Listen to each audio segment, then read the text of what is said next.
تعالوا بينا النهارده هنعمل الفتة بطريقة مميزة قوي، تكات بسيطة هتخلي الطبق ده من الأطباق المميزة اللي ممكن تعمليها والكل هيتجنن عليها. شايفين ما شاء الله الطبق يجنن ويفتح النفس من غير أي حاجة، واللحمة كمان هنعملها شوية تكات بسيطة هتفرق. أول حاجة هنعمل الصلصة وهي معلقتين من الزيت ومعلقتين من السمنة، هننزل عليهم بمعلقة كبيرة من الثوم المهروس. هنقلب الثوم كده زي ما احنا عارفين وزي ما احنا متعودين في طشة الصلصة بتاعة الفتة. هقلبها لحد لما توصل للون الذهبي، انا عايزة اللون بتاعي يكون ذهبي فاتح بالشكل ده. هبتدي بقى انزل عليه بربع كوباية صغيرة من الخل، يكون خل ابيض. هنسمع بقى صوت الطشة المحترمة دي. في الوقت ده هنبتدي نقلب بس تقلبتين، وهننزل عليهم بكوباية من عصير الطماطم. انا ضربة الطماطم في الخلاط عادي خالص مفيش فيها اي حاجة. هبتدي بقى هقلب بقى الخليط ده كويس قوي قوي. هدمج بس كده كل حاجة مع بعضها وهبتدي اغطي وهسيبها تتسبك كويس قوي. في الوقت ده هبتدي اعمل العيش بتاعنا، احمصه او احمره. انا جبت العيش وقطعته بالشكل اللي انتوا شايفينه ده لمكعبات كده والاحجام اللي انت عايزاها، انا قطعته بالحجم ده.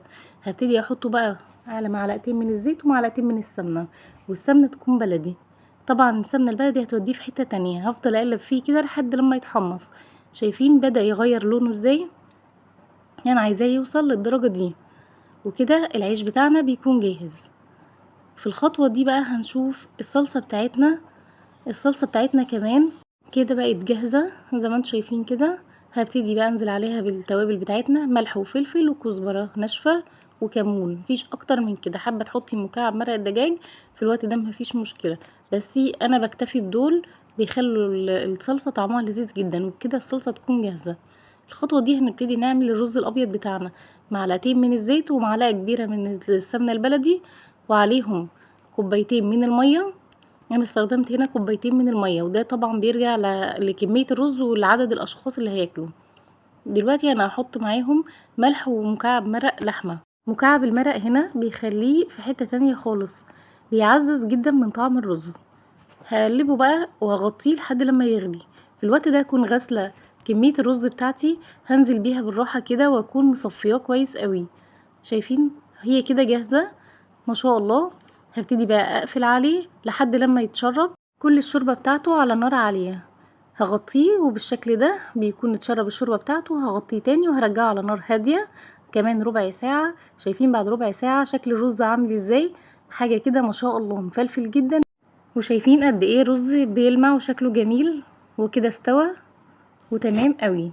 في الخطوة دي بقى هنبتدي نعمل اللحمة انا حطيت هنا معلقتين كبار من الصلصة بتاعتي في اي طاسة وقلاية على النار، بس يدوب يسخنوا حاجة بسيطة كده. هبتدي انزل عليهم بمكعبات اللحمة المسلوقة، مجرد لحمة مسلوقة مش معمول فيها اي حاجة خالص، لكن طعم الصلصة دي هتفرق معاها قوي، والتشويحة اللي احنا بنشوحها لها دي هتفرق معاها في لونها وفي طعمها وكمان في شكلها.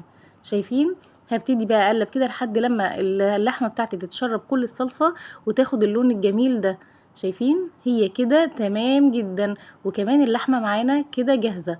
كده كل حاجه تقريبا جاهزه. هنبتدي بقى نركب الطبق بتاعنا. هنجيب العيش اللي احنا حمصناه او حمرناه في الاول، وهنبتدي نحط عليه كوبايه كامله من الشوربه. انا حطيت نص كوبايه في نص كوبايه، لو عايزه تزودي مفيش مشكله، لكن ده معيار مظبوط قوي. وهنزل عليه بكبشة كده من الصلصة اللي احنا عملناها. طبعا الصلصة دي هتخلي طعم العيش رائع قوي. هننزل عليهم كده بطبقة كبيرة كده ومحترمة من الرز اللي احنا عملناه. شايفين الرز عامل ازاي؟ قمة في الجمال. هبتدي اوزع بقى الرز كده على العيش زي ما انتم شايفين كده، وهبتدي بقى اساوي في الطبق بتاعنا كده، وهنزل عليه بقطع اللحمة اللي احنا عملناها مع بعض. شايفين شكله عامل ازاي؟ والله يا جماعة مش محتاج حاجة جنبه، حاجة كده قمة في الجمال، وهيشرفك في اي مكان وفي اي عزومة انت ممكن تعمليها. نجيب هنا بقى للتزيين معلقتين من الصلصة اللي احنا عملناهم مع بعض، هنزود عليهم شوربة وهنخفها بالشوربة كده، معلقتين كمان من الشوربة. وهنبتدي نزين الطبق بتاعنا بالشكل ده. طبعا هي مش بس للزينة، لكن الصلصة بتدي طعم رائع جدا. وزي ما احنا عارفين ان الصلصة دي اساس طبق الفتة، طبعا طبق الفتة ما ينفعش من غير الصلصة. كده بنكون حضرنا احلى طبق فتة ممكن تاكليه في حياتك، حاجة كده قمة في الجمال. مش عايزة اقولك قد ايه البيت كله انبهر بيه. شايفينه بقى من جوه عامل ازاي؟ طبقة العيش مع الصلصة مع الشوربة، وكمان عليهم طبقة الرز وعليهم اللحمة والصلصة بتاعة الفتة. شايفين بقى حاجة كده سيمفونية جمال. واللحمة كمان مستوية جدا واخدة التشويحة الحلوة بتاعتها، مش منشفين اللحمة، بالعكس اللحمة دايبة جدا. شايفين عاملة ازاي من جوه؟ بتتقطع كده تقطيع رهيب، بتتنسر كده من جمالها. جربيها بقى بالطريقة دي وقوليلي في التعليقات رأيك. شايفين حاجة كده رائعة؟ لو وصلتي بقى لحد هنا ياريت ما تنسيش الاشتراك في القناة واللايك والشير.